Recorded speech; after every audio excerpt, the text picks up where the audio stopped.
This is Matthew, author, artist, and commentator. I run luminousbeings.blog, where you can find all my articles, stories, drawings, and podcasts. Welcome to King of Hearts, Queen of Sorrows 12, The War Between Fights.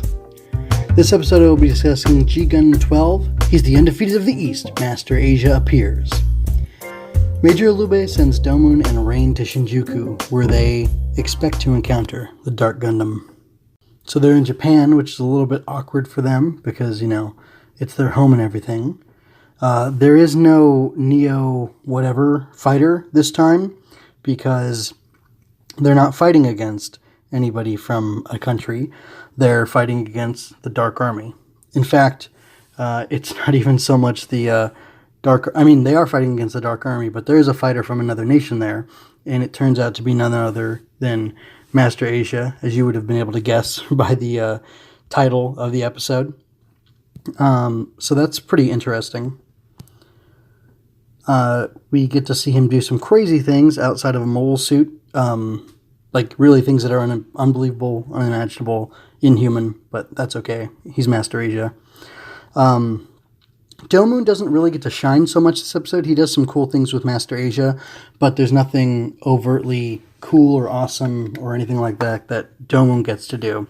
But he does make this one really great face that I like when Master Asia steals his bandana off of his head for a few minutes to use it as a weapon. I think they definitely wanted to make Master Asia look really cool and really imposing, and they sure did that. They did a really good job with that. Especially with his with his HAL Gundam, as they call it in the dub. That thing is darn impressive. And anyway, it's really cool that he and Domon get to, enjoy looking at that together. So I enjoyed that aspect. Rain got to shine a little bit in this episode, specifically when there was that injured pilot. Looked like he was in something similar to the Tri-Chaser, it's from Kuga, the Corelander, probably the Corelander for his Gundam. And anyway, he was really beat up, and Rain runs towards him as his, Corelander is burning, because she's a doctor, and she does what a doctor does. There's no mention or demonstration of any of Rain's gadgets in this episode, so that's too bad. I can't talk about that. Nuggets of lore. We do get a little bit of a nugget of lore. This is a stupid name for the category, but whatever. In that we see somebody, I believe it's a corpse of a real person, covered in DG cells, pop out of that Gundam at the end of the episode, out of the, the Dark Gundam, or Dark Army Gundam. So it was, creepy and everything. I didn't really pick up on a theme for this episode. Like I said, it's mostly like a setup and an introduction to Domon, or to Master Asia, and Domon seeing him again, and how that, kind of alters him a little bit. I mean, it doesn't really change him too much, because, Domon is Domon, but,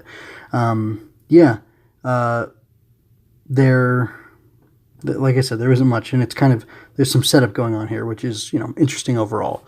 Now, as far as a bunch of cool things that happened in the episode, I did have some cool and fun things that I wanted to talk about real quick, so I'll just kind of go through those.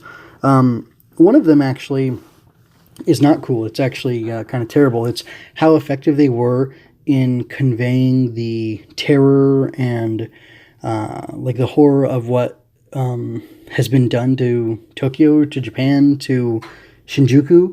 You have all these refugees there, and they look like they're really impoverished and really suffering. Like, there's people sleeping out on stairs. They have tents and stuff set up on stair steps and things like that, which that doesn't really make sense. But visually they show it from not a plan view, like an elevation view. So you're looking at it, at an elevation view, and it looks like there could feasibly be whole things set up there. So I don't know. It's pretty dark, but they did a really good job with that aspect of the episode, so good on them. The next thing I want to talk about is Silly. It's a floppy disk is a major component of this episode. The guy who crashes in his Corelander, he hands off a floppy disk to Domun and Rain, and they ended up giving it to Master Asia. And transitioning into my next thing I really liked, they did like a whole Star Wars, New Hope / Return of the Jedi / Force Awakens. Oh my goodness, they've done that too much. Scene where there's all these people, all these pilots, they're Gundam pilots though, around Master Asian. He's standing up the front and he's like, with the data I have off of this device, with the plans we recovered from this R2 unit, with the information we got from these Bothan spies, we'll be able to do this. And I'm sure, well, who knows, it could have been slightly intentional, but it's just a war room, like a generic scene. But I thought it was really cool, and it tickled me to see that, so... Oh, and then there's this one really sweet... I guess this could have been my Peak Domun thing. I've got a short clip here that I want to show you. That's Master Asia and Domun are looking at his Gundam, and Domun is just so happy. The guy's got this huge grin, and he's joking about how awesome his Shining Gundam is, and because he's complimenting, Master Asia. Master Asia's talking about how, what he's been able to do with the HAL Gundam. And it's really it's sad because the scene pans out to Rain watching them, and she's like, man, I've never seen Domun this happy. I don't know what's going on. I don't know what to say. And it really stinks because he hasn't been happy, and he won't be for some time. But anyway, that was a really cool scene. The next thing is actually silly, and I'm not mocking it. It's like, it bewilders me that this is an actual part of the show. Somehow, Domun and Master Asia are in the middle of all these Dark Gundam, or Dark Army guys, which you should be seeing now.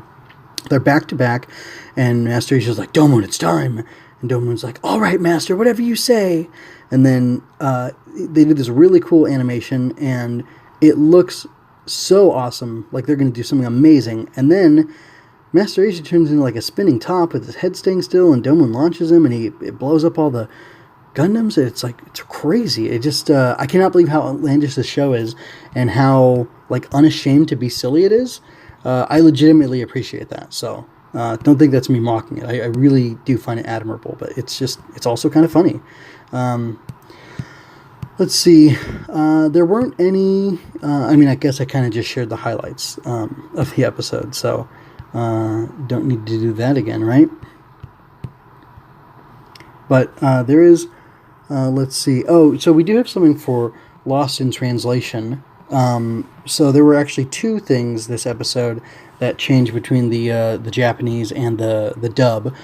First is the Dark Army is what it's called in English, and it's called the Death Army in Japan. The Death Army, who are the servants of the Devil Gundam, as opposed to the Dark Gundam. Shouldn't it be the Devil's Army then? And whatever. And then in English, they call Master Asia's Gundam HAL Gundam, but in Japan, they call it Kowloon Gundam, which I think that's a Japanese representation of a Chinese word, so I really don't know how to pronounce that, but I'm going to guess Kowloon would be the correct way. So that's interesting. I don't know what either HAL or Kowloon means, so I'm kind of at a disadvantage there. It's not as obvious as like Lumberjack versus oh gosh, what was the other one called? Grizzly.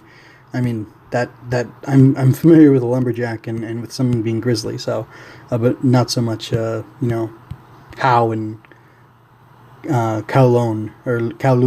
Anyway, that's pretty much all I have to say. There were no real parallels. This wasn't like a very meaty episode as far as like the messaging or how it was written. It was just kind of a lot happened, and it was interesting.